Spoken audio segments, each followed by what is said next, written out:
town of Keenum, New Hampshire, is typical of many small New England communities. Though it is a quiet place, one finds many exciting stories in Keenum's history.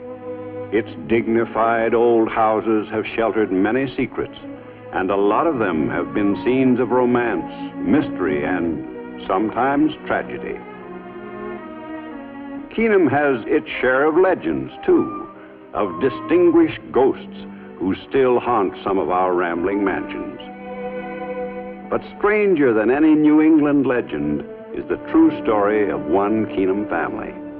The setting for this drama of real life is just a stone's throw from the center of town. For as long as anyone in Keenum can remember, it has been called the Bracket Place. The chief characters in the drama played in this old house are Scott and Marcia Carter. The story of the Carters really began in June 1922 at the Chase Medical School just outside Chicago. I ought to have a picture of you. What for? Posterity. You better think about a place to sit. Hi, Scott. Marcia, look. It's contagious. Oh, Nancy, you too? Yes, sir. Well, we'll see you later. One more hour and you can call me Dr. Carter. 2 more hours and you can call me Mrs. Carter.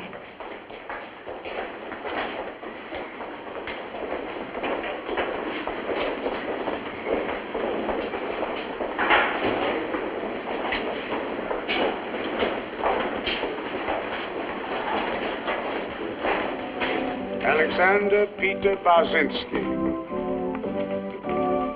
Scott Mason Carter. Franklin Johnston. You and Scott are starting out so sensibly, darling. I know you're going to have a wonderful life. John Ping. Jesse Pridham.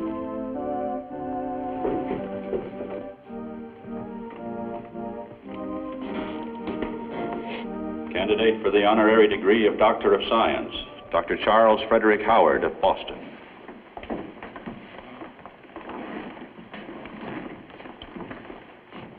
Charles Frederick Howard, worthy citizen of Boston, Massachusetts, learned physician and distinguished scientist, eminent alike in medical research and works of the heart, who has triumphed over obstacles that would have discouraged a lesser man to bring honor to his college, to his profession, and to his race.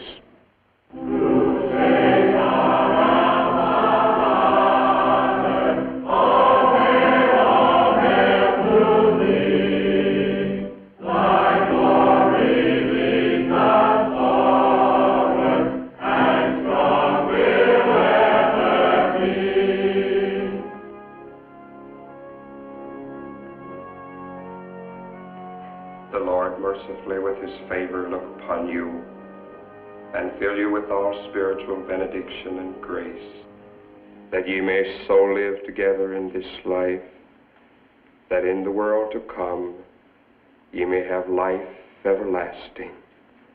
Amen.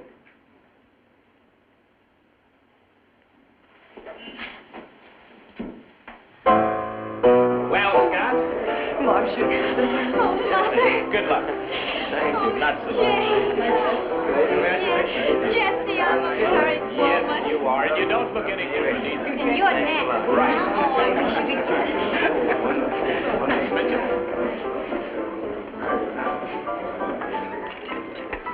Here, Mother. Thank you, Scott. And a double portion for the best man.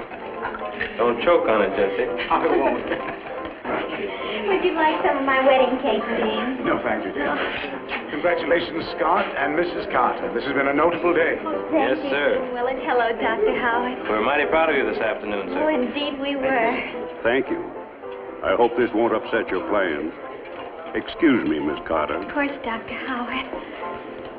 Scott, what is it?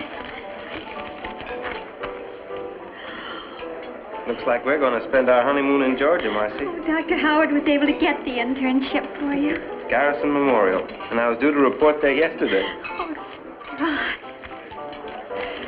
Oh, Pridham, Yes, sir? Any news on your internship? No, sir, not yet. You know how few Negro hospitals there are.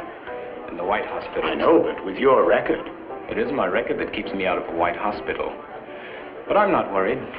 Until something comes along, why, there's always good old George Pullman. I've been a porter before, and I can be one again. I'm planning to take you off Mr. Pullman's hands, Jesse, just as soon as I can. Thank you, Dr. Howard.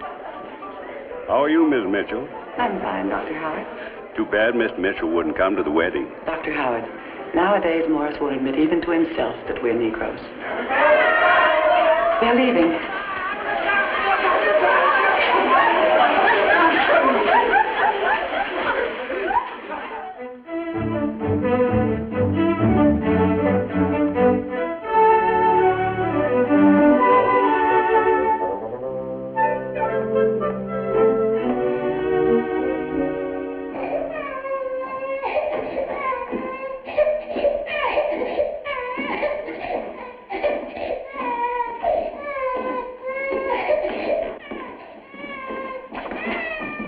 Oh, yes, sir. Is there something we can do for you? I'm Dr. Carter, your new intern.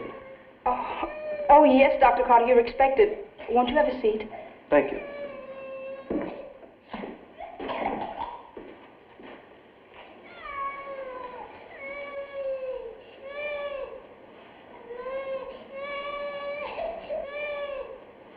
Who's that? That's our new intern. Since when are we having white doctors here?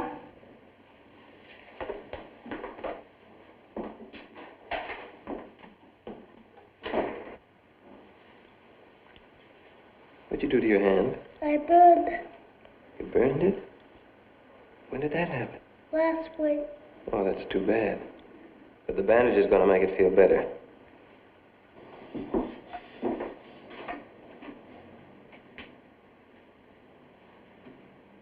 Well, tell him to come in. Dr. Carter, please go in. The door to your right. Thank you. Goodbye. I'll see you soon.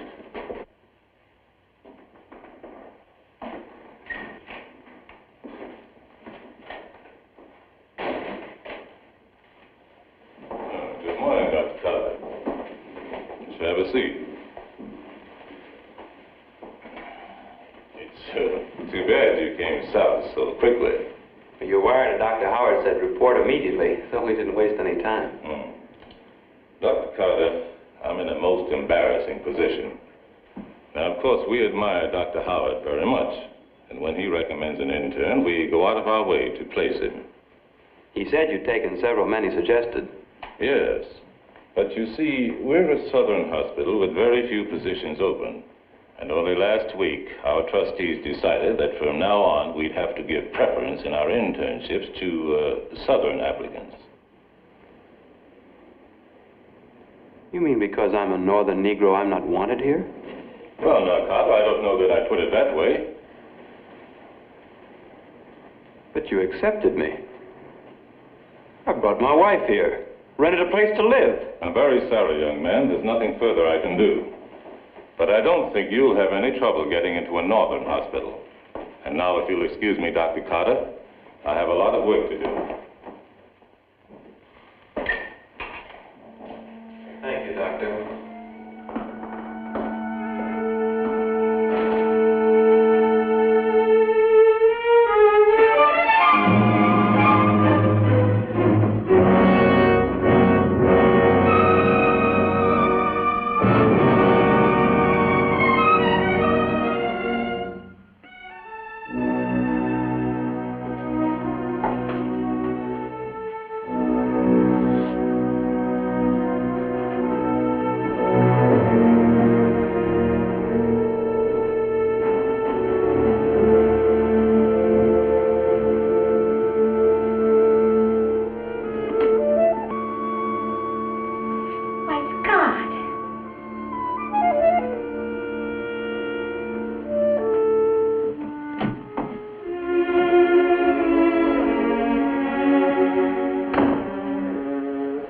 God, what's the matter? I'm not sure I know yet. What are you talking about? What happened?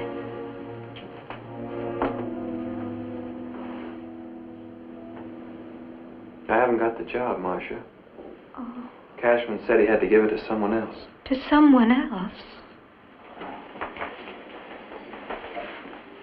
Oh, darling, I don't understand. I don't understand myself. He said he had to give my job to a Southern boy. That doesn't make sense. Do you think Dr. Howard could do anything? I'm out, Marcia. Well, then let's forget it. Now, we've got enough money to get us back to Boston. We can stay with Mother and Dad. That'll be dandy.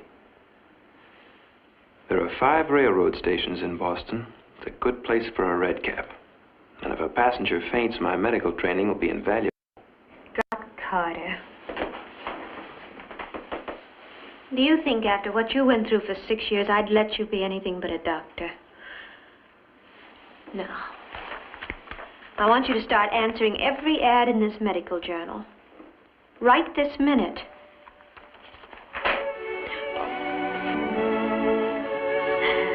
The dean always said there were 2 things a good doctor had to have.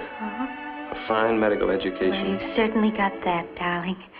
And a good wife. And you certainly...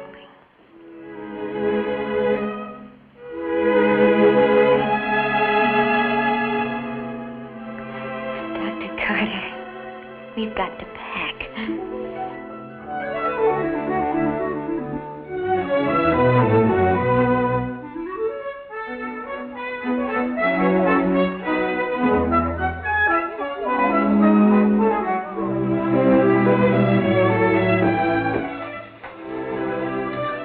No, Mother, I haven't cooked a single meal for Scott yet.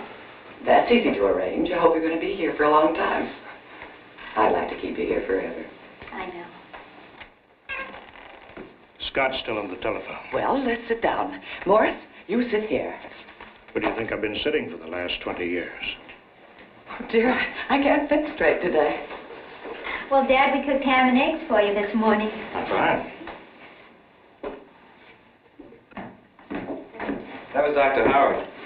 He wants you and me to come to dinner tonight. Oh, that's nice, and you'll have a wonderful chance to talk with him. You know how I feel about your going, Marcia.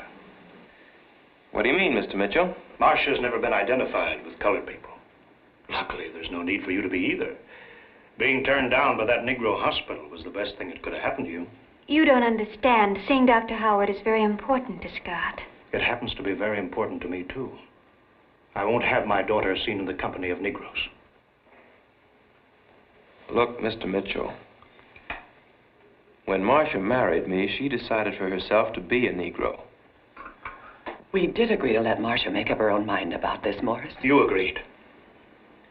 Scott, we built a new life up here. When we left the South, Marcia was a little girl. Down there as Negroes, we had nothing, absolutely nothing. Now I've got a good job, a white man's job. We live in a white neighborhood. Our friends are white. We don't know any Negroes. Even my own sister has never set foot in this house. Are you going to risk all we've gained by being seen with blacks? Who I see and where I see them is my business, Mr. Mitchell. Now, let's not go into this again. You all know how I feel. Naturally, I'm going with Scott tonight. Now, listen. Morris, please. All of you. Now, eat your breakfast before it gets cold. Oh, quick. Well, look who's here. Daddy. Good night, Dickie. Run along to bed. Hi, Dickie. Night. Good night, Dickie. I hope Scott doesn't get that way. Hello, Grandma. Oh, Vicky, why aren't you in bed? Because I got up, Grandma. Say, how do you do to Mrs. Carter? How do you do? How do you do? Getting back to what you were saying, Jesse, I'd like to ask Scott why he objects to passing. If a Negro wants to help his race, he should have the courage to stand up and say, I'm a Negro. Don't look at me, Scott. I never had to worry about passing. You know what they used to say down south? If you white, you all right. If you brown, you can hang around. If you black, stand back. Carter, until you establish a practice, you should at least consider passing. I have. And I've also considered what happens when the truth comes out. It needn't, if you watch your step. Watch your step. No thanks. After all, this has been a big problem with our people for generations. Each man has to work it out in his own way.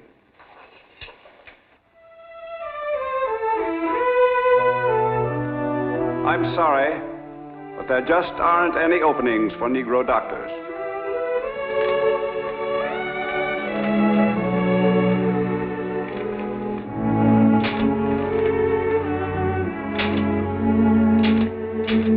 Replying to your letter, there are no vacancies at this hospital. No more positions. We are very sorry to tell you that no appointment. We regret. No more positions.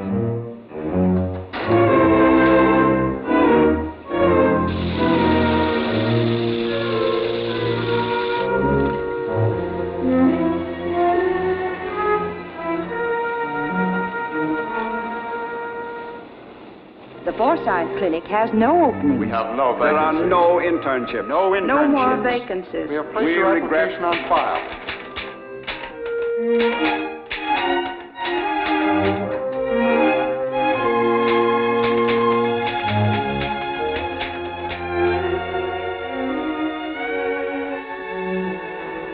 Our beauties. Oh, Scott, they're lovely.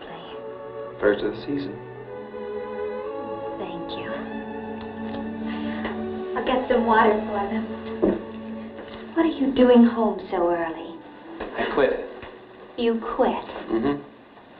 Too nice a day to make shoes. I took a little run up to Portsmouth, New Hampshire instead. You know, that's a beautiful town, Portsmouth. I wouldn't mind living there. Now stop teasing. I'm not teasing. I had a lunch date, as a matter of fact. You remember Charlie Rowe at medical school? Charlie's interning at the hospital up there. So? So, Charlie finishes up next month, and I'm taking his place. I'm going to intern at Portsmouth Hospital. Oh, Scott. Oh, but that's a white hospital, isn't it? It is. But with the baby on the way, I've made up my mind.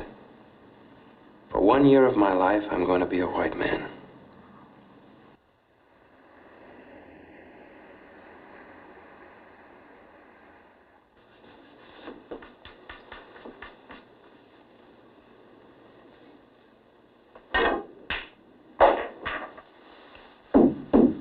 What a lucky guy. What happened? Did he do it again? He knocked us both off. Here's your nickel, fool shark. I gotta quit. Where you going? Emergency out on the Isle of Shoals. Why does everybody have to get sick when it's my day off? Look who's complaining. You've had the last 3 Sundays off. I've got a date with that redhead down on Ward 5. Hey, Eddie, I'll make a deal with you. What? If I take the call, will you stand duty for me when my baby's born? Doctor, it's a pleasure. But you gotta hurry, though. The ambulance is ready, and there's a boat waiting at the Coast Guard pier. Dr. Carter is gonna take my place. Not even money could buy my weekend. Lucky for you, Carter was around. Yeah.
Dr. Carter, what seems to be the matter? Glad you got here, Doctor. My name's Parsons.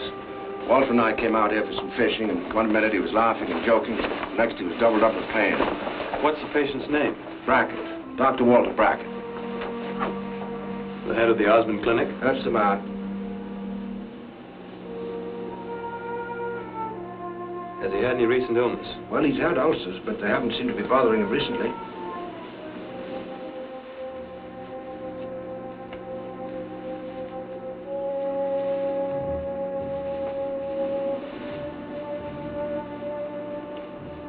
He can't be moved.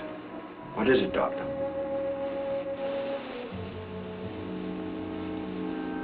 Looks like a penetrating duodenal ulcer.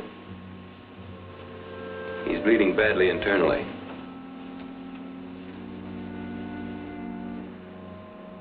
What can be done? There's only one thing that can be done. I'll have to go inside and try to stop the bleeding. Have you ever done that before? No, but I have seen it done. Shouldn't we try to get him to the hospital?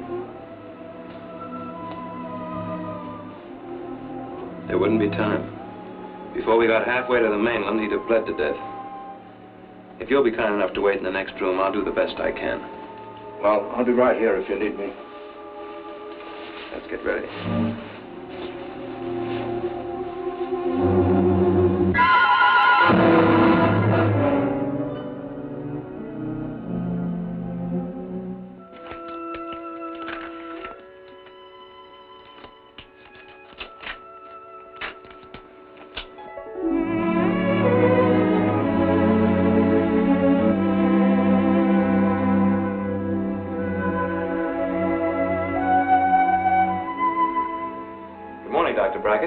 Sent for me? Sit down, Carter. I want to ask you a couple of questions. I'm glad for both of us that you're getting along so well. I want to know what you plan to do when you finish your internship. Well, I haven't quite made up my mind. Are you finished, sir? Oh, yes, thank you. I was thinking of practicing either in Boston or New York. Too many doctors there already. Ever hear of Keenum, New Hampshire? I never had. It's a nice little town. My father was the doctor there for 50 years. Died last fall, and I haven't found anyone I can honestly recommend to take his place. You've shown me you're the man for the job. How about it? Well, for one thing, I couldn't afford to buy a practice like that. Well, you can pay for the office equipment out of what you earn. And you can live in Father's house rent-free. It's a great, roomy place. One of the oldest houses in New Hampshire. 1760, and furnished from cellar to attic. Thanks, Dr. Brackett. But I just can't do it. Why the dickens not? Do you realize what you're turning down? You couldn't build a practice like my father's in 20 years. I know it's a fine opportunity, but believe me, in my case, it's impossible. Why is it? Because, Dr. Brackett, I'm a Negro. That's so? Nobody believe it. No one knows it here at the hospital. Is your wife as white as you? More so, I guess. Well, I will admit, if you look colored, I never would have made you the offer. Keenum's no different from other places. But no one there has to know. I want to go where I can practice as a Negro. Keenum needs a doctor. You need experience. Be practical. Go to Keenum and become a good doctor. When you've built up your reputation and got a little money in the bank, then it'll be much easier to do the things you want to do now. I've heard that from some of my colored friends, but I never thought a white man would say it. Think about it. Talk it over with your wife. You're going to be a father soon.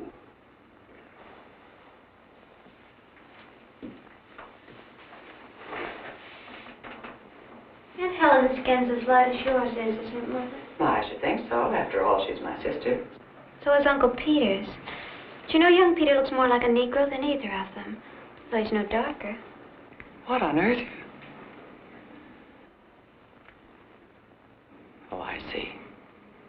Darling, please don't worry about that silly talk of your father's. You know there's hardly a chance. There's no chance.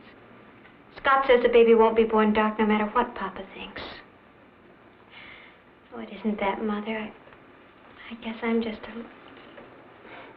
I understand. But, dear, you mustn't be frightened. Think how happy you and Scott are going to be in just a little while. Oh, I wish he were home. Or that I were with him in Portsmouth.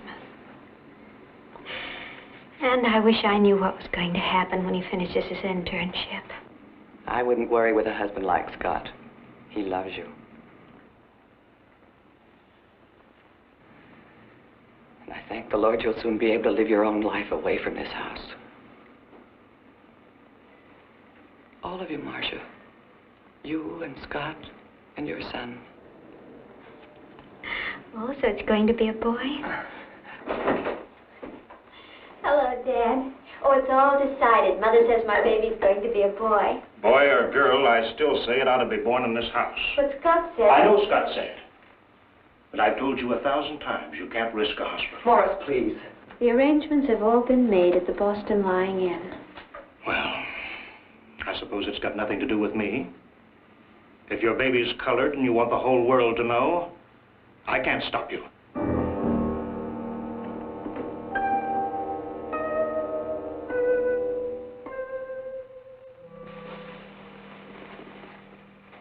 Hello, Marcia. How are you, darling? Oh, I'm fine.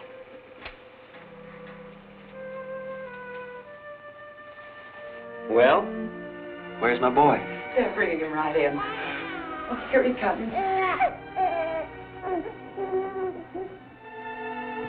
There he is. There's the baby. Promising boy. He's all right, but he kind of looks like anybody's baby, though, doesn't he? Oh, stop. He's wonderful. It was not until early in 1924 that Keenum learned about the new doctor who was coming to town. In tradition-bound New England, we are inclined to be cautious of those who are young and have little more than book learning.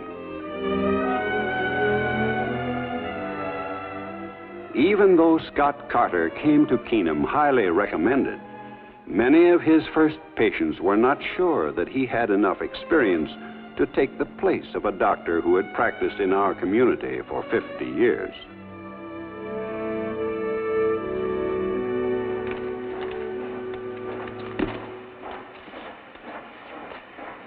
Here's another one. You know, our new doctor is laying in a lot of goods. He must be expecting considerable trade. Maybe so, maybe not. Why, old Doc Brackett never got so much stuff in a year as this one's bought already. Can't help thinking people nowadays know more about doctrine than they used to. I figure a lot of folks just get sick so they can have a look at it. Have you heard what any of them think? I ain't heard nothing good, and I ain't heard nothing bad.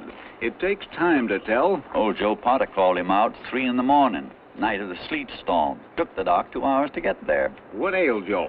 Nothing. It couldn't wait. Just wanted to see if the doc was lazy. That's a crocker. So long.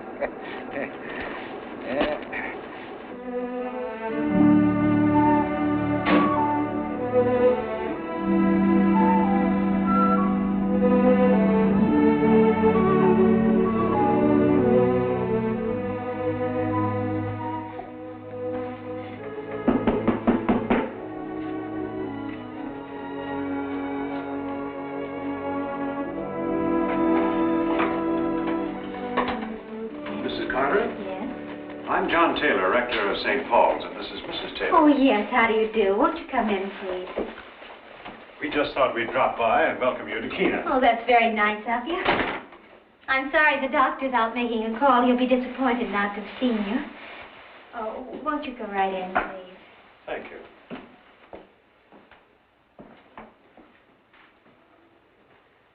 I want so much to see the baby, may I? Yes. Boy or girl? Oh, he's a boy. Oh, he's an adorable child. What's his name? Well, he hasn't got one yet. We thought perhaps you'd christen him this Sunday. Splendid. I was hoping you and the doctor would come into our parish.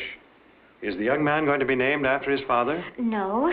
We've decided to name him after a man who's done a great deal for my husband. Dr. Charles Howard. Well, that sounds familiar. John, didn't we meet somebody by that name last year at Harvard Medical School?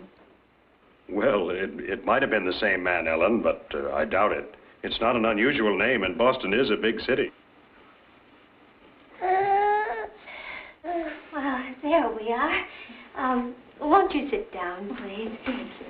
Oh, may I offer you some tea, Mrs. Oh, no, thank you, my dear. We can only stay a few minutes. I'd like to take a few puffs from my pipe, if I may. Yes, of course. Oh, it's good having someone living in this old place. By the way, Mrs. Carter, it was a great pleasure meeting your husband the other day. He's already begun to make a fine impression on the town. Oh, I'm so glad. It's very nice of you to tell me, Dr. Taylor. My husband and I are in love with Keenum. You'll find it's a friendly place. Of course, it takes a little while for people to get to know you. Oh, would you excuse me a minute? I think that's our ring. Ellen, we almost made a bad mistake. The Dr. Charles Howard we met was a Negro.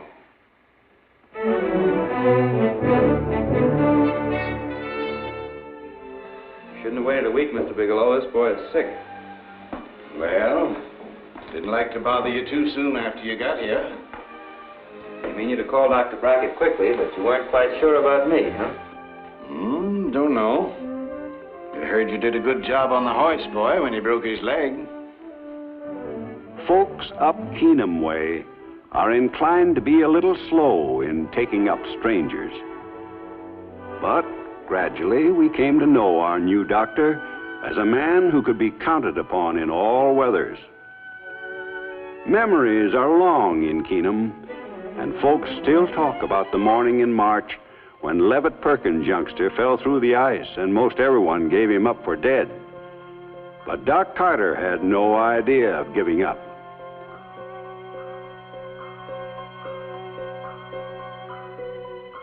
About supper time, we heard that the boy would be all right. Then there was that terribly dry summer when forest fires swept through 3 states and threatened to wipe Keenum from the map. Everyone in town fought the fires, but no one put in more hours without sleep than Scott and Marcia Carter. Sometimes it takes years for a man to demonstrate his willingness to share the responsibilities and duties that are expected of a good neighbor. And in small towns like Keenum, leadership and respect can only be earned. Hi, boys. Don't hurry, Doc. The up train had a hot box and the mail ain't sorted yet. Here he comes, boys. Morning. Morning, Doc. Hello, everybody. Fine morning. Hi, Doc. Howdy. Keeping you busy today, Clint? Ain't complaining, Doc. Say, Lauren, you going back to the store? I got a couple of prescriptions I'd like you to fill. Be there in a jiffy, Doc.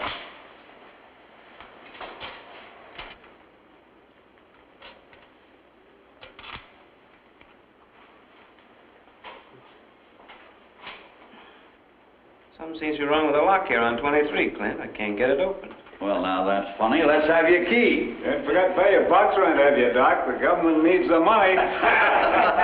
We got a new box for you, Doc. Come on. Right over here. Number 519. Box that belonged to old Doc Brackett. And commencing tonight, your phone number's going to be 519, same as his was. We even fixed it up at the State House to get the Doc's number for your license plates. Scott, the town of Keenum never loved a man so much as old Doc Brackett. You've been here quite a while now, and you're fitting Doc Brackett's shoes so fine, we figured it was high time we let you know it. Folks have decided you'll do, Doc. You're here to stay. Thank you, Lauren. Clint. Hope I never let you down.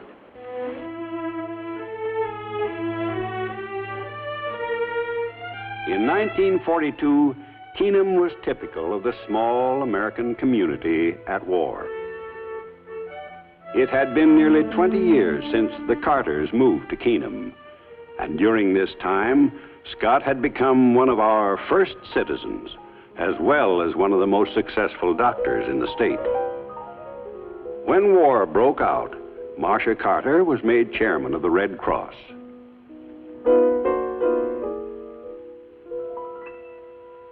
Young Howard Carter was a student at the University of New Hampshire and a very promising musician and composer. Shelley Carter may not have been the most beautiful young lady in Keenum, but she was certainly a favorite with everyone. Keenum folks felt that they knew practically all there was to know about their doctor, but no one in Keenum, not even the Carter children, knew that Scott and Marcia Carter were Negroes. No one suspected that Scott's weekly trips to Boston were to work with his old classmate, Dr. Jesse Pridham. Together, they had helped build the Charles Howard Clinic.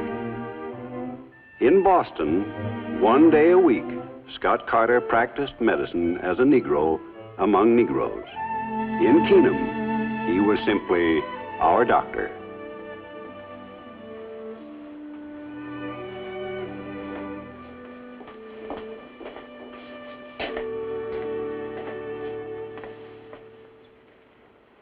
Hello, Alvin. Howdy, Bub. The old lady, she said you was crazy to try to squeeze blood out of a turnip. But you're feeling all right. Oh, I feel good, yeah. I ain't felt so good since August 14th, 1920. That was the day we got up a clam bake for Cal Coolidge. 500 lobsters, 3 barrels of clams, enough golden bantam corn to stretch all the way from here to Boston, Massachusetts. Yeah, that was the biggest feed this county ever put up. I'll never forget that. Calvin never showed up. How are you, John? Oh, I feel all right, Scott. But you don't know it. You're under suspicion. What have I done? Well, just what was that naval officer doing at your office? Oh, you mean Eddie Clark. We interned together at the Portsmouth Hospital. Things are really tough in the Pacific, John. You've no idea. And he wants you to join the Navy. He says the Navy's casualties have been so high, they've got to have more doctors. But what are our folks around here going to do without you? Keenum's no longer a one-doctor town, John. We've even got our own hospital. Oh, I know, but somehow, Scott, the whole town depends on you. You don't think I ought to go then? Dr. Carter, may I see you a moment? Excuse me, John. What should I do with this, Doctor? I can't ship it with the others. What's wrong with it? It came from somebody's chauffeur, and he's as black as your hat. We could refuse him, but of course we can't mix his with the white plasma. And why can't we, Miss Richmond? Well, they certainly wouldn't do it where I come from. We do it here. There'll be criticism if I do. There'll be worse if you don't.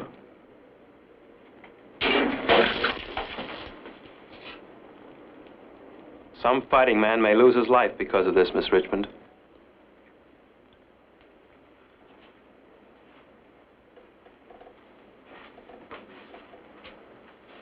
Will you write a letter of recommendation to go with my application for the Navy?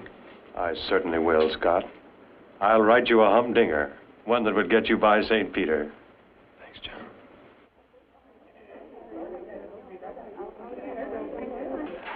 I suppose Howard will be going into service as soon as the spring term is over. Well, I expect to hear any day that he's enlisted in something. Paratroopers, probably. Hi. Hello, everybody. Shelley? Excuse me, Mother. Good afternoon, Mrs. Compton, Mrs. Taylor, Mrs. Adams, Mrs. Tucker, Mrs. Smith. What are you up to now? Joni just got one of Howie's own records, so we're going upstairs to play it, okay? Don't mind if I open it, do you, Joe? Of course not, silly. Look what he's calling it. I'm finding new skies in your eyes. Oh, gee. What a title. Give it to me.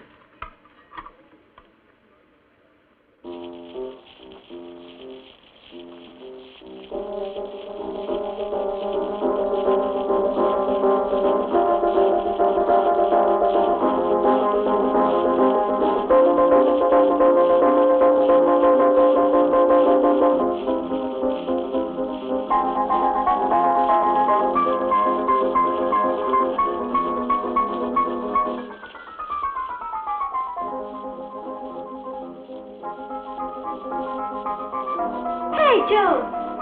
What are you mooning around Howie's room for? Oh, I thought I'd drop him a line. You wrote him this morning.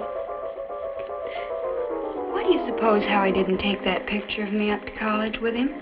Because you only had space enough for the $7 million he did take.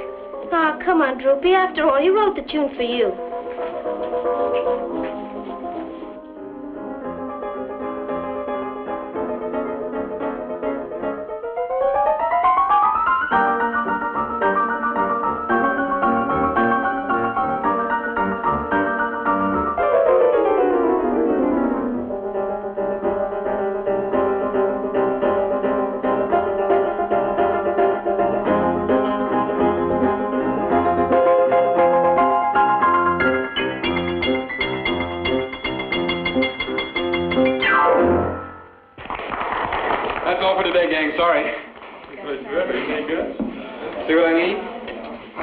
Music around here. Too many distractions. Hey, do you realize rehearsals start a week from today? Say, I've got a swell idea. What's that? Oh, don't start changing lyrics again, Howie. They've been frozen. No, how about you coming home with me for the weekend? It's quiet there. We can finish up the score. Thanks a lot, Howie, but I don't think that'll work out too well. Why not? It's perfect. Well, your folks might not like it. Look, Coop, I know what's on your mind, but honest, you don't know my family. Well, if you say it's okay, I'd be glad to come. Swell. I only hope you know what you're doing. I know what I'm doing. I'll call Mom right now. Operator, Keenum, New Hampshire, 519. Again, Mother! Hello? Oh, hi. Sure, Howie, hold on. Mom! It's Howie! Don't shout, Shelley. Hello, Howard. Oh, we're all fine. Yes? What? Oh, well, did you want to bring him home this weekend? Well, I'd like to talk it over with your father first, and... Oh, no, dear, it's just that I don't know what he has planned. There's a supper dance at the parish house. Yes, well, all right, dear. I'll talk it over with your father and let you know. Yes, goodbye, dear. Who is Howie bringing home? Oh, one of his classmates. Gosh! I bet Howie wanted me to change my date. I hope Andy won't mind. Hi, Dad. Hello, Shelley. Marcia. Howard just called. He wants to bring Arthur Cooper home for the weekend. Arthur Cooper? Arthur Cooper? But he's colored. What'll the gang say? What can the gang say? With all the boys at college, my brother's got to bring home a coon. Howdy!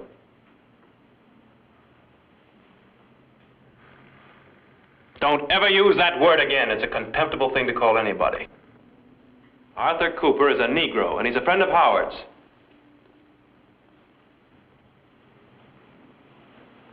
Do you hear me? Yes, Dad.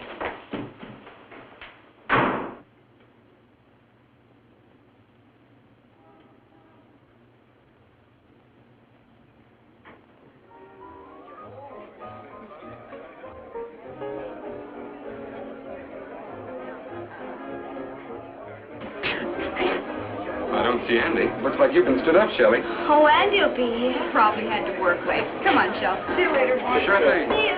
Bye.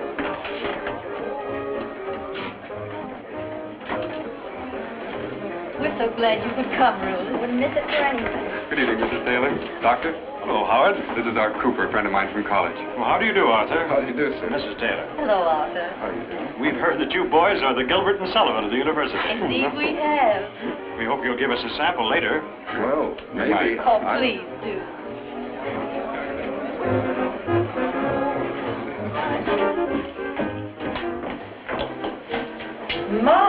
Who's that from? Marcia Carter. Oh, isn't that just like Marcia? Well, I must say, she's turned to me as the strangest idea socially.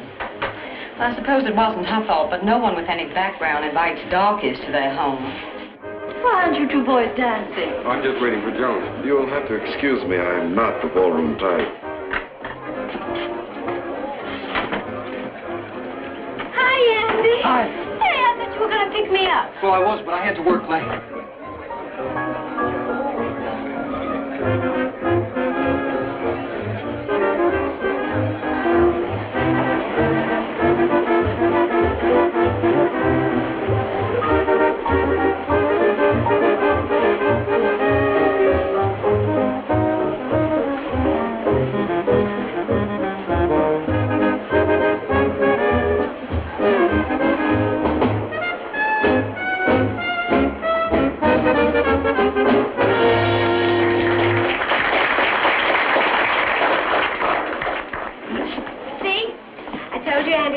Hi, Andy. Hi. This is Art Cooper. Art, meet Andy. Shelley's man of the hour. Hello, Andy. Glad to meet you. Hi. Andy's going to play for us. Oh, really? Oh, sure. All the kids are waiting for you. Well, Howie's the musician, not me. Hey, Howie, why don't you play something? Yeah. Okay, right after you do. Promise? Promise. I don't play very good, Art. Very well. Very well. You could be late for our very first date. I wouldn't mind. You could be mad for the movies I hate. I wouldn't mind. I'd never care if your hair wasn't curly or if your shoes weren't shined. And if you were moody, just like Punch and Judy, I wouldn't mind. If you were the sort with a temper that short, I wouldn't mind. And if you should want me to give everybody up for you, I'd be sort of inclined. For you're the one who started me riding for a fall. And though I'll be the loser, you're bound to find I wouldn't mind at all. Okay, Howie, you promise. Okay, providing you sing. Everyone seems to be passing the buck tonight.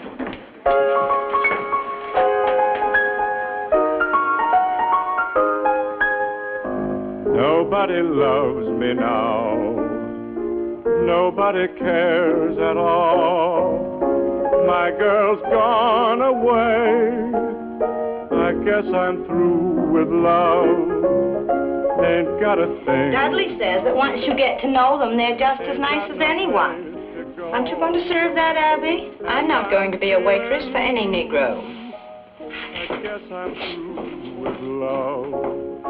Someday, perhaps I'll find true love and build a happy home. But now my love has gone away and I'm all alone. Nobody loves me now. Nobody cares at all because of you. I guess I'm through with love.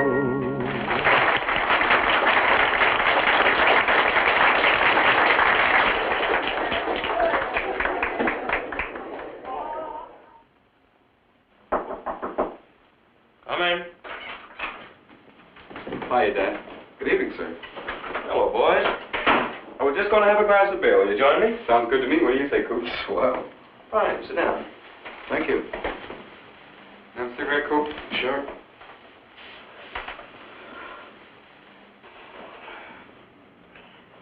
You know, Howie, your dad's swell. I feel completely at ease with him. Well, what do you mean? Well, haven't you ever noticed the way most white people are? Over-polite when they're introduced to a Negro. It's sort of silly because, well, they don't act that way with other white people. But your dad's different. Gee, he made me feel right at home. Here we are. Oh, boy, that looks good. Help yourselves. Say, Dad, I got news for you. I didn't want to spring it on the family without telling you first. I joined the Navy. You what? Yep. Thanks. I go to boot camp next week. Well, what do you know about that? Here I thought I was going to surprise you, and you beat me to it. The Navy? No kidding. Say, how many stripes? 2.5, I think. Gee, it's crazy. I'm putting in for officers training myself. Wish you were coming along, Coop. Well, serving meals to officers just isn't my idea of going to war. If you're colored, the Navy makes you a steward's mate. Yeah, I'd forgotten that. I'd like a crack at a commission, though. But you know the Navy's policy on that? No. I'm trying out for the Air Force. Say, Dad, you haven't heard our new tune. Would you like to? It's kind of late, isn't it? Oh, we'll play real soft. Go ahead. By the way, Dad, would you look this over? It's my application for midshipman school. Come on, Coop.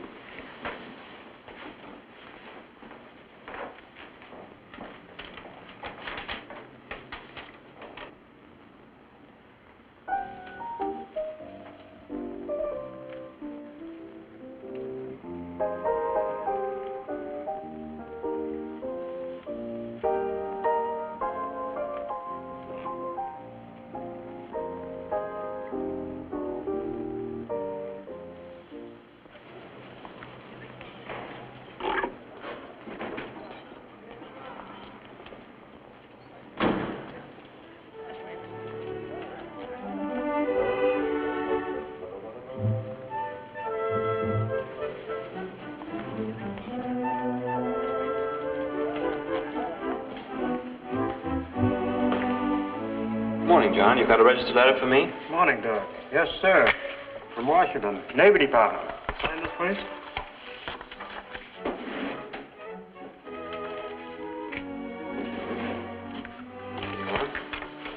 Thanks, Doc. Thank you, John.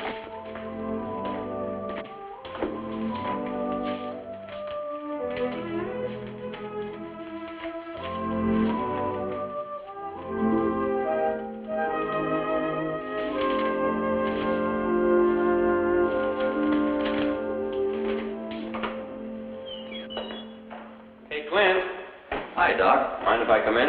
Come right in. How'd you like to do me a favor? Anything in reason. How about making me a lieutenant commander in the Navy? Scott Carter. Well, you old son of a gun. Congratulations. Wait a minute. Wait till you swear me in. Oath may be administered by a notary public, postmaster. That's you. That's right.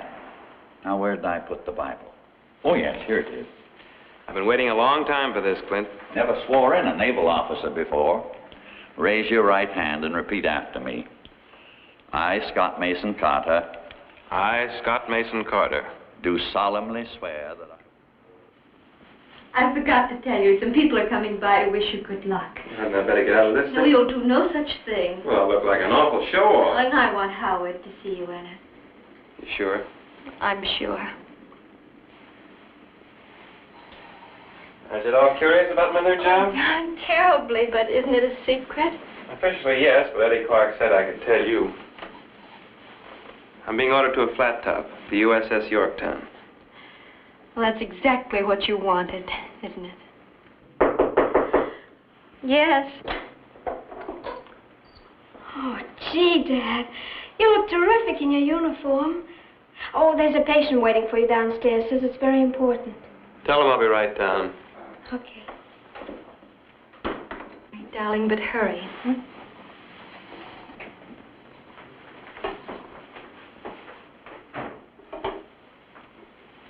Oh, yes, 321.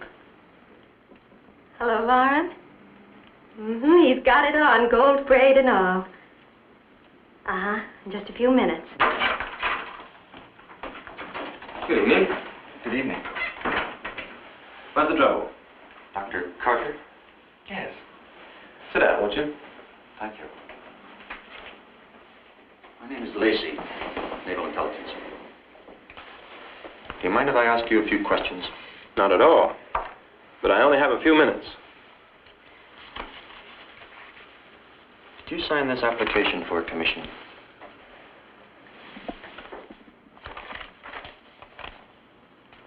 Yes, that's my signature. You were graduated from Chase Medical School in 1922.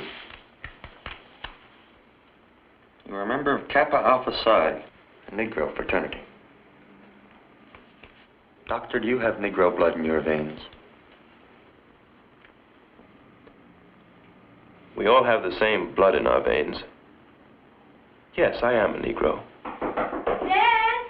Dad, Howie's here. Please hurry up. Oh, you look wonderful, Howard. Wonderful. Do you think that's a uniform? Wait till you see Dad's. Mom. Hiya, Mom.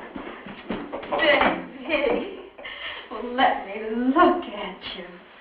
Oh, for goodness sake. Hey, what's that?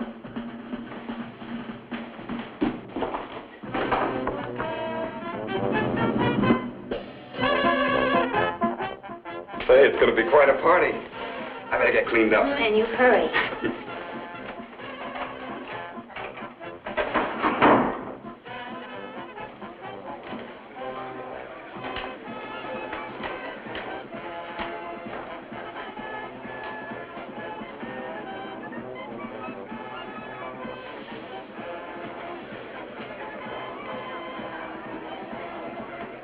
Marcia, that patient was from Naval Intelligence.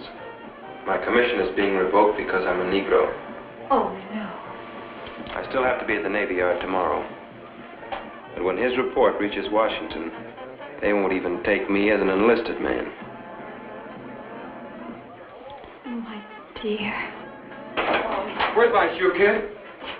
Hiya, Dad. Glad to see you aboard, Skipper.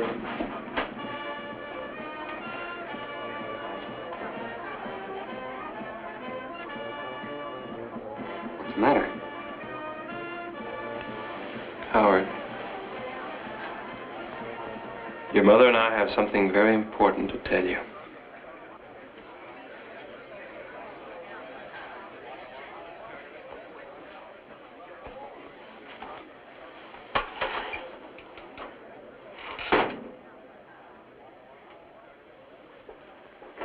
Have you sent in your application for midshipman school?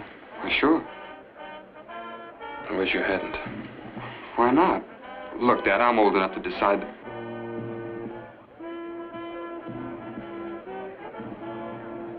Mom, what's wrong with Dad? What have I done? You haven't done anything, Howard. It's not your fault. What's not my fault? Sit down, Howard.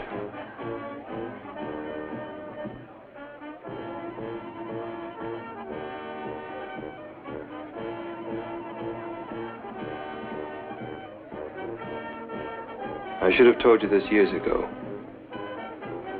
I'm part Negro, Howard, so's your mother.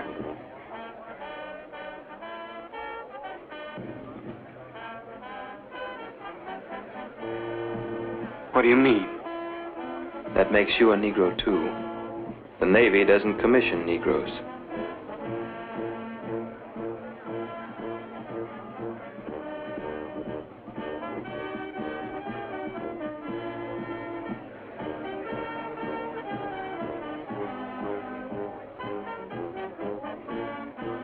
But I'm white.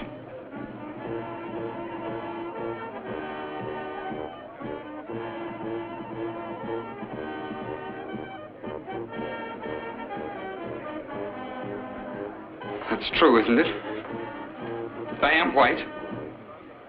No. It isn't true. We're all Negroes.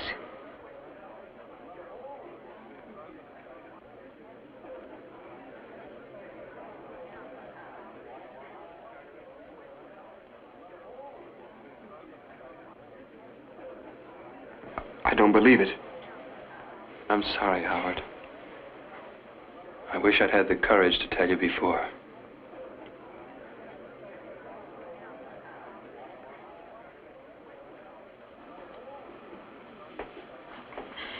Howard, we... No. Leave me alone.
tell them tonight. You can't. They're our friends. They won't be when they find out. Hey, Dad! Wait a minute. Hold everything. Come on. Scott, don't you see? You've got to go through with it tonight. I'll tell Shelley. I suppose one more night won't make any difference. For he's a jolly good fellow, for he's a jolly good fellow, for he's a jolly good fellow, which nobody can deny, which nobody can deny.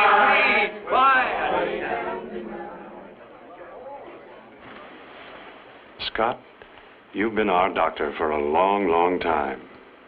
It's hard for me, or for any of us, to say what's in our hearts tonight. But we want you to carry this with you as a token of our love. Remember, we're only loaning you to our country. When your service is over, we want you back with us. God keep you, Scott.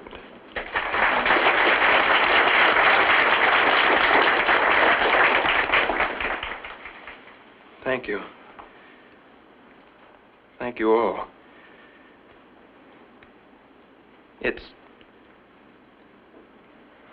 I wish I could...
Aren't you talking to me? I wish I'd never met you, or your brother either. Oh, what got into you? Just because last night Howie couldn't come downstairs? That's not it, and you know it. Well, what is it? Quit pretending, Shelley. This morning, Papa found a package for me on the front porch. All my pictures and everything. Oh, gee, Joni, you don't mean it. The uniform certainly makes a big difference with some people. Joni, honest, I didn't know anything about it. I'll go home and find out about it. No, Marcia. I'm not shocked by this dreadful secret, as you call it. But everyone isn't as kind or as understanding as you are, Dr. Taylor. Don't you have any idea where Howard is? His leave will be up in a few days. No, he'll be back, my dear. Naturally, it was a terrible experience for the boy. Don't put off telling Shelley any longer, will you, Marcia? Oh, no, I must tell her. It's just that it's going to be so difficult for her with her father away. What do you suppose will happen when everyone in Keenum finds out? I don't know, Marcia. But you've come to me for help. And I'll try to give it to you in every way I can. I know you will. But I'm afraid no one can help us if I can't keep my family together.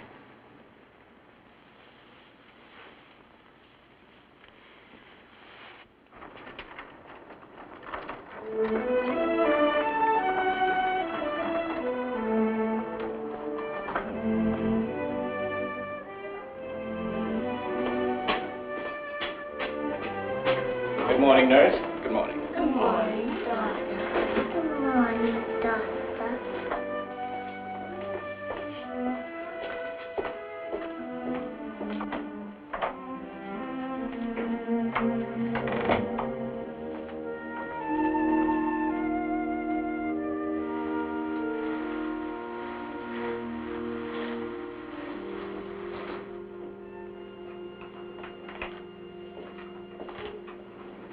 Scott? Hey, Scott. Hello, Jesse. What are you doing here at this hour? Been out on a binge? I guess you might call it a 20-year binge. And what a hangover. Cigarette? No, thanks.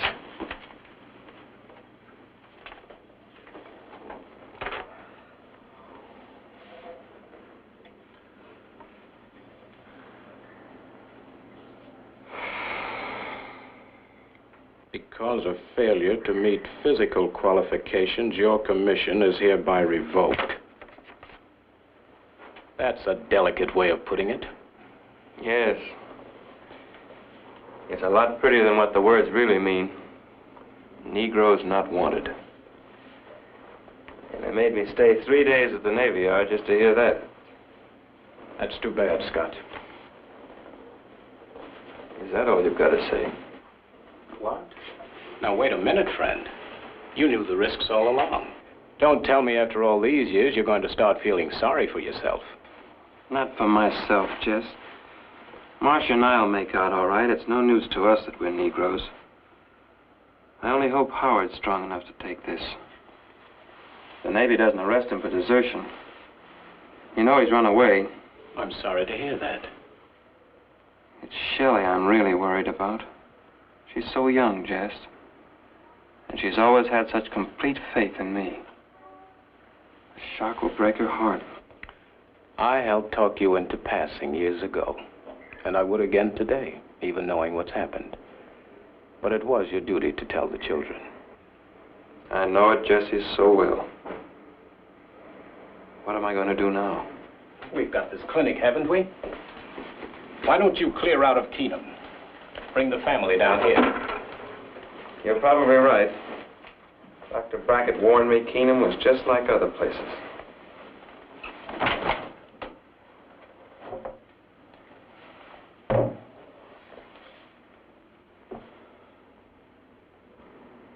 Leaving town right now would be like running away. Your career in Keenum is over.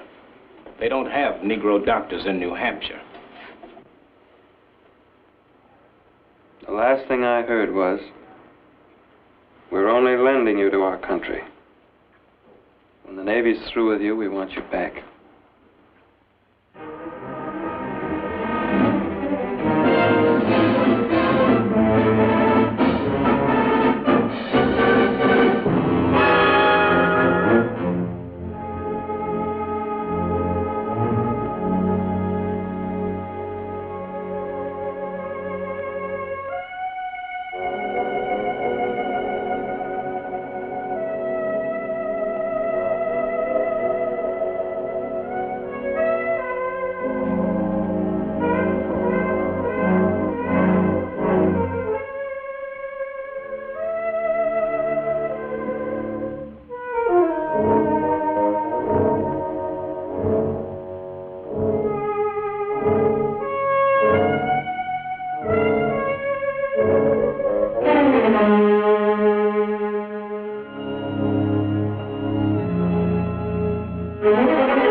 about the Carters?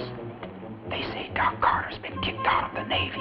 Yeah, and someone said they're all Negroes. What do you know? Don't know what to think about Doc Carter. Just can't believe it. And to think that all these years they've been fooling us. They didn't even tell the children. They're really Negroes, it's a fact. Sure as shooting, they're black as coal inside. What do you know about that? Of course not. The Navy doesn't take Negroes. The Carters are darkies.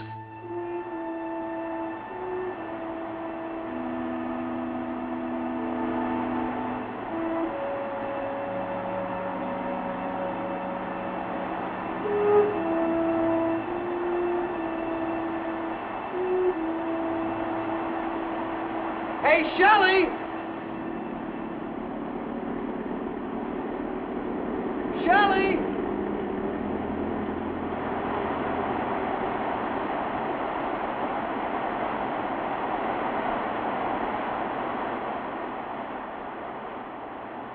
Shelley!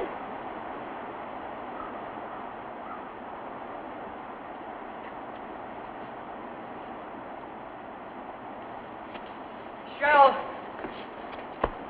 Hi. Hi. What you doing? Nothing much. You catch anything? Yeah, a couple perch. Should have seen us trying to get them off the hook. We're going to have them for supper tonight. That's swell. Say, Shell, there's an awful rumor going around town about you folks. Down to the store, Mr. At the store. At the store. Mr. Pollard and Mr. Tucker were talking. So was Mr. Adams. They were saying that your mom and dad are... Well, they were saying that your folks are colored. Well, I thought you ought to know so your mother can do something about it. Are they saying bad things about us? They were just talking. Gee whiz, aren't you mad or something? Aren't you going to do something about it? There's nothing I can do about it, Andy. It's not a rumor.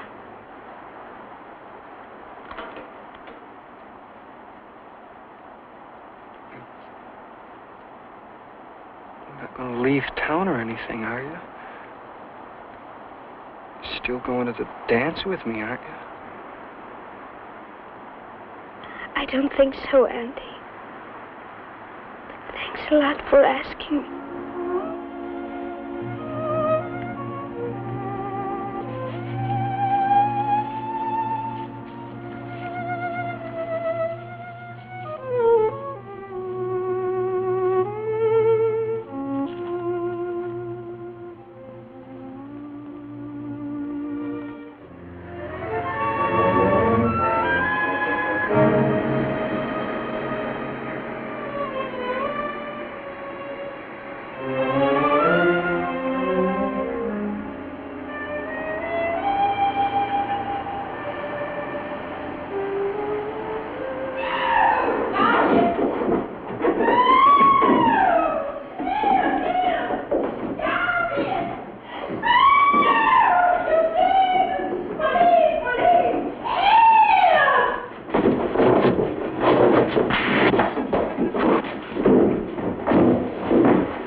Staples. How'd you make up with the boy? Not so well. He still won't say who he is or where he's from. All we found on him is the name and address of this party on Sugar Hill. Check it, Ryder. Does the gun belong to the boy? Can't tell. There were some smudges on it, but no print. Say, Lieutenant, what would happen if you suddenly found out you were, white? I've had dozens of opportunities to be white Detective Staples. As a matter of fact, I just turned down my last invitation this morning. Oh, I didn't mean it that way, Lieutenant. No, you see, the kid keeps saying he just found out he was colored, so he ran away. Oh, well, those cases, eh? Sometimes they really do go screwy. This name, Lieutenant, is Judge Cooper's boy. Judge Cooper, the city court, eh? That's right. Call young Cooper and ask him if I can see him right away. Take it easy on the kid for a while. I've got a hunch that a little sympathy may start him talking. Here, I'll go with you. You're a smart guy, aren't you? Anyway, you're smart enough to realize that sooner or later we're going to find out where you got this. It isn't mine. No? Whose is it then? Who are your friends? Who are you covering up for? I told you 1,000 times I'm alone in New York. Don't give me that. Arthur. Take a break, boys. I want to talk to this young man myself. Okay, Lieutenant Ferrer. My name's Johnston. My friends call me Dixie, though I haven't been further south than Washington in my life. What do they call you? Carter. Charles Howard Carter. No, I mean, what do they call you back home? Howard. Have a cigarette, Howard? Howard, how'd you come to know Art Cooper? He and I were classmates at college. Oh. You know his father? He's a fine man, Judge Cooper. Art's told me a lot about him. You seem to be a very intelligent boy. How'd you come to get mixed up in all this mess? I've been trying to tell the detectives, but nobody will believe me. I'll believe you, Howard. Now start from the very beginning and take your time. Well, in the first place, I'm a sailor. I had 10 days leave from boot camp. The night I got home, my dad went into the Navy. Howard, excuse me, but where'd you say you lived? I didn't say, but it was Keenum, New Hampshire. Sorry, Mr. Cooper. The lieutenant said please wait. That's all right. I'm in no hurry. Shouldn't be much longer. They've been in there almost an hour. I see. Thanks a lot.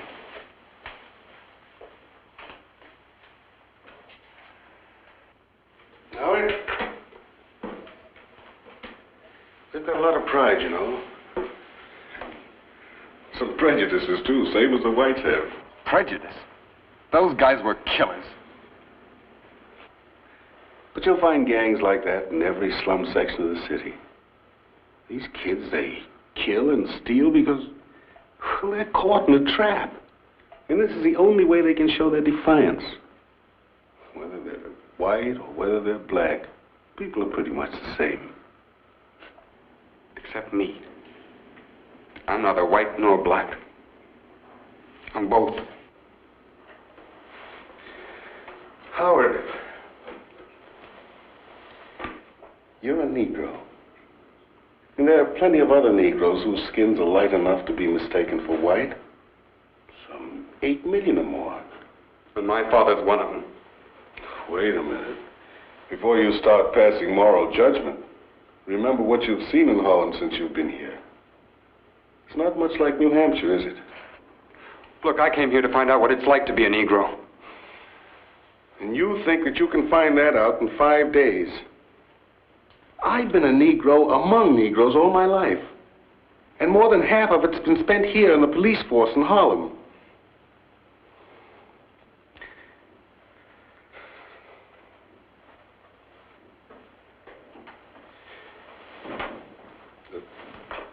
Even knowing as little as you do about how most Negroes have to live, can you honestly blame anyone for trying to cross the boundary into the white man's world? Well, If you've seen suffering like I have, Howard, Then you'd realize that your father was only trying to buy you and your sister a happy childhood, free as possible from fear and hatred and prejudice. Sorry to interrupt, Lieutenant, but Mr. Cooper's been waiting here a long time. Hello, Mr. Cooper. You know this young fellow? Art. Why didn't you call me, Howie? Your mother's been phoning us for days trying to find you. How is she, Art? All right, I guess. She says she hopes you'll at least go see your father before your leave's up. Good. You're reporting back to the Navy anyway, so I'll release you. I want to ask you a favor, Howard. Sure. Will you talk with your father about it? Okay, Lieutenant Thompson. Thanks. Not at all. And I hope you won't hold anything against my men. It's just a job, you understand. Sure. All the luck in the world. Thanks. Thanks, Ryan. Bye.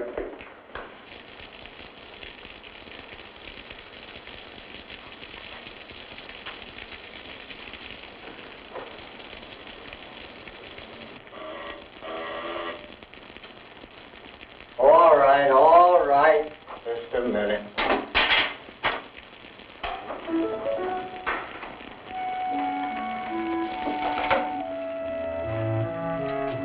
Dr. Carter here? You don't see patients after hours, unless it's emergency. I'm his son. Oh, come in. You be Charles Howard Carter. Go upstairs there. Show you your father.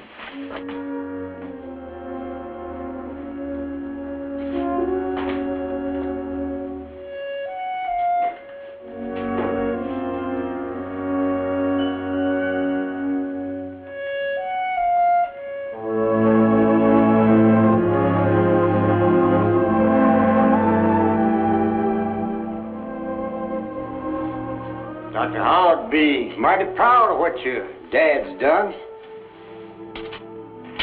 Now you keep going right all around till you left, you'll come right to your dad's office. Thanks.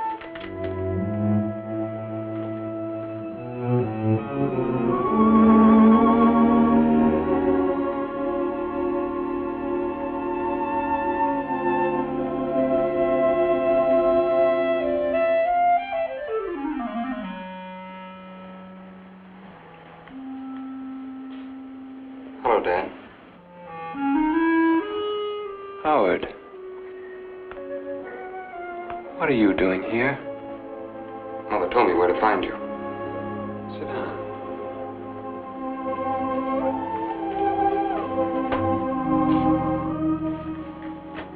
I'm glad you came. I've got so many things to tell you. Dad, please don't try to explain.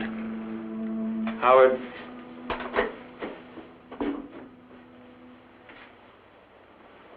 I can't ask you to forgive me. You and Shelley. I've hurt you both very much, and I'm sorry. Dad, please, Deceiving the town was one thing. But deceiving you... I brought you up as white. There's no reason why you shouldn't continue to live that way.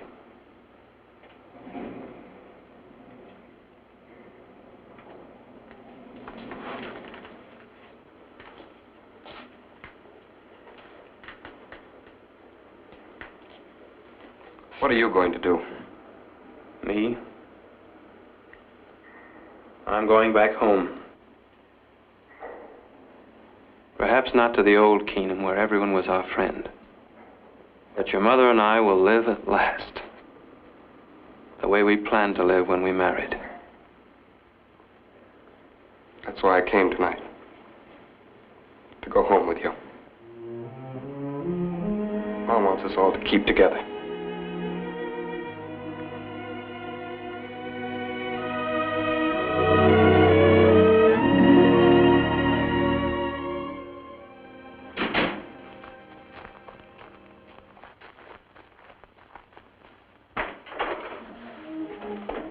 Marcy? Howard. Oh. I'm awful sorry about that. Don't say anything. Oh, darling. I thought you'd never get here. Well, come on, darling. It's good to see you, Mom. Little darling. Are you all right, Marcy? Yes, God, I'm all right.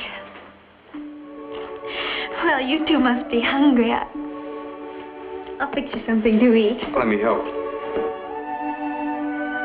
Mom, may we come?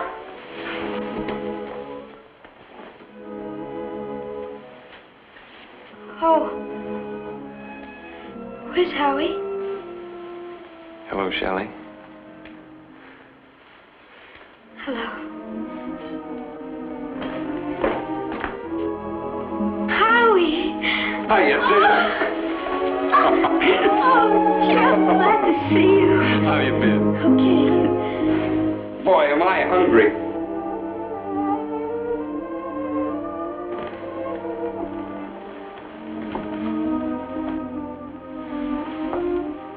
Oh, Daddy. I'm sorry I wasn't nice. I just don't understand it. I still feel like me, but everything's so different. You'll never be different, Shelley.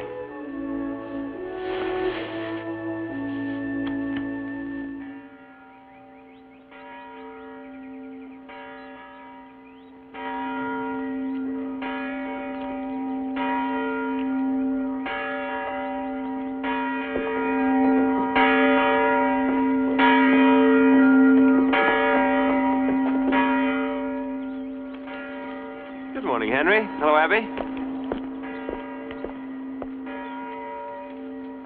Howie'll get here as soon as he can. Well, I guess we'd better go on without him then.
Though the spirit of each of us is a candle of the Lord, yet many have built around this candle a screen of hate and fear, and especially of ignorance.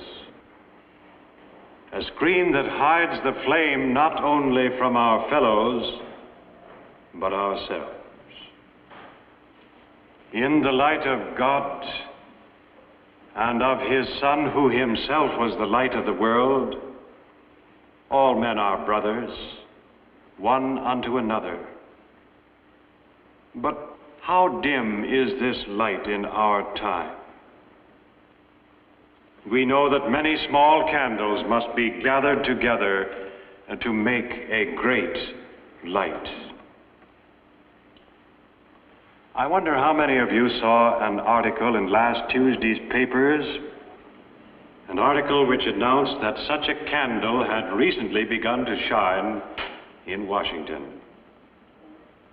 It said that commissions as officers in the United States Navy will henceforth be extended to all qualified citizens, regardless of race or of color. I do not know whether this candle will burn long or bright, but I do know that we in Keenum have an opportunity today to cause another such candle to shine into the shadows. Should this come to pass, it would be good in the sight of God and of men.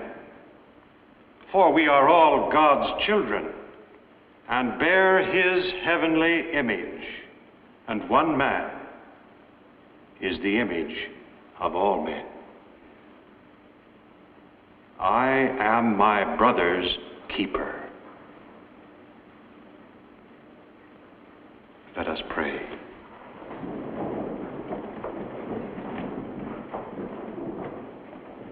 Unto God the Father, God the Son, and God the Holy Ghost be ascribed all might, majesty, dominion, and power, henceforth and forevermore. Amen.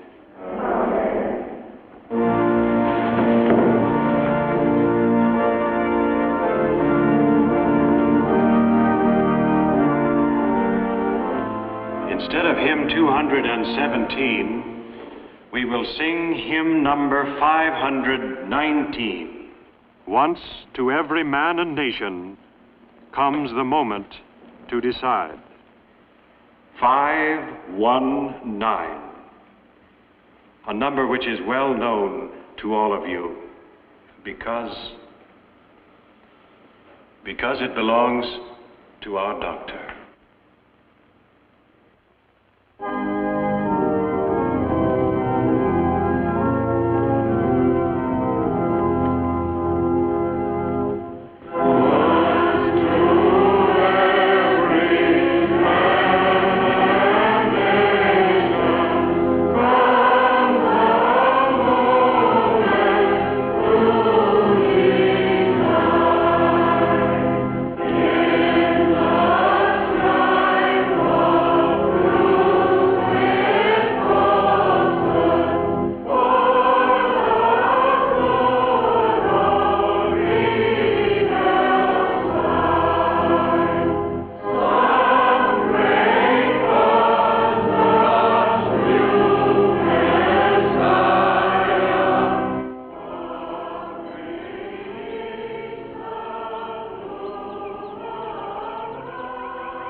If you were to visit Keenum today, you would learn that this has been a true story, a drama of real life whose characters are real people.